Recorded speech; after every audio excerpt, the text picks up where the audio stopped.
So I rise today with ongoing and deep concerns about Bill C-12, because behind the language of, quote, efficiency and integrity and streamlining, this bill does something very real and very harmful.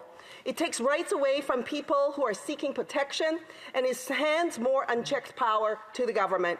It scapegoats newcomers, and the intention and the logic behind this legislation is not just flawed, it is dangerous. And that is why New Democrats cannot support Bill C-9. Let us begin with the refugee system.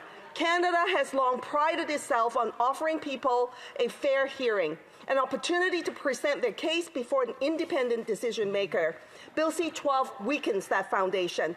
Under this legislation, people will be found ineligible for a full hearing before the Immigration and Refugee Board, not because their case lacks merit, but because of some arbitrary timeline, and because they are pushed, and then instead they will be pushed into a pre-removal risk assessment process. The government says that's fine, but the process that deprives individuals the opportunity for their case to be heard by an independent tribunal.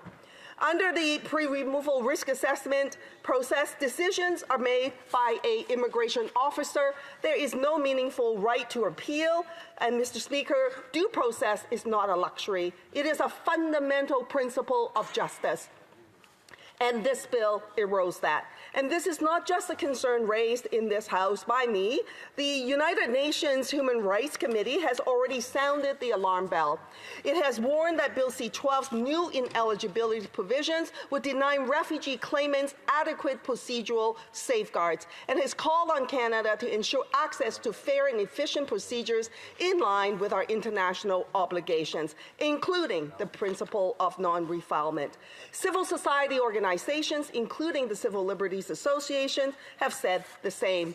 There is no evidence, I should say, none, that the legitimacy of a refugee claim is linked to how quickly someone files it. The introduction of a one-year bar is particularly troubling. Refugee claimants are expected to navigate a complex legal system, often without legal advice, often in situations of trauma, and now they're being told that if they do not act within an arbitrary timeline, they lose access to a full hearing. This is not fairness, this is exclusion, and this is procedural duress. This is a system stacked, frankly, against the claimant. And who does this actually affect? A child who once visited Canada with their family, a human rights advocate who came to Canada to speak about conditions in their home country, perhaps, a survivor of gender-based violence who needed time to process trauma before coming forward.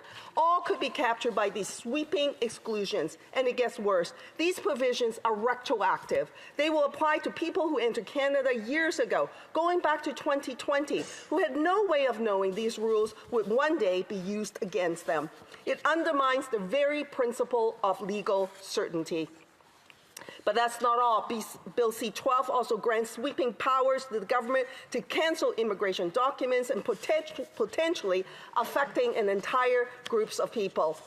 And under the broad and undefined concept of public interest, legislation, Mr. Speaker, needs to be precise. It must include clear limits and safeguards, and this bill does not.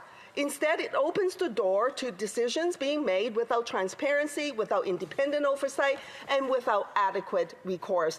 This should concern all of us, because when power is concentrated without accountability, mistakes are not just possible, they are inevitable. We do not have to look far to understand the risks. Canada has a history, one we must acknowledge, of making decisions in moments of fear that disproportionately harm marginalized communities. We have seen exclusion justified, we have seen rights denied, and in hindsight, we have recognized those decisions as wrong. The question before us is simple. Have we learned from that history, or are we just repeating it, this time under different language? Another serious concern is the expansion of information sharing. The government argues that this is to improve coordination, but coordination must not come at the expense of rights. Under this framework, personal information, status, identity, immigration history can be shared more broadly across government systems. And while the government says safeguards will exist, many of these arrangements will depend on agreements that are not transparent. That creates real risks, because migrants rely on public services, healthcare, housing, legal supports. And if there's even a perception that accessing these services could expose their immigration status, people will hesitate. They will delay seeking care. They will avoid reporting exploitation. They will withdraw. And that has consequences, not just for individuals, but for the communities. Public systems work best when people can access them safely and without fear. This bill risks undermining that. The Senate Committee on Social Affairs, Science and Technology, after studying this bill, called for these draconian measures in parts 5 to 8 of the bill to be deleted. They wanted amendments to restore some balance so that measures to block refugee hearings, the arbitrary retroactive one-year bar, the breach of privacy to share information about applicants, and the Cabinet's ability to cancel or suspend documents en masse under the vaguely defined public interest terms are done away with. Unfortunately, these amendments were voted down by the Senate Committee on Public Safety. At the end, the Senate passed amendments to limit personal information sharing of citizens and permanent residents and mandatory annual reports on asylum claims processing times, ineligibility data, and statistics on post-one-year asylum claims. And even though the amendments from the Senate are significantly pared down from its original form, the Liberals want to reject the Senate amendments to respect the privacy rights of citizens and permanent residents. The Liberals introduced at a time when migrants are increasingly being blamed for broader social challenges. We hear claims that migrants are responsible for housing shortages, for pressures on healthcare, for affordability challenges. And let me be very clear, migrants do not create these crises. These are the result of policy decisions about housing supply, public investment, and economic priorities. Blaming migrants does not solve these problems. It distracts from them, and legislation like Bill C-12 risks reinforcing that narrative.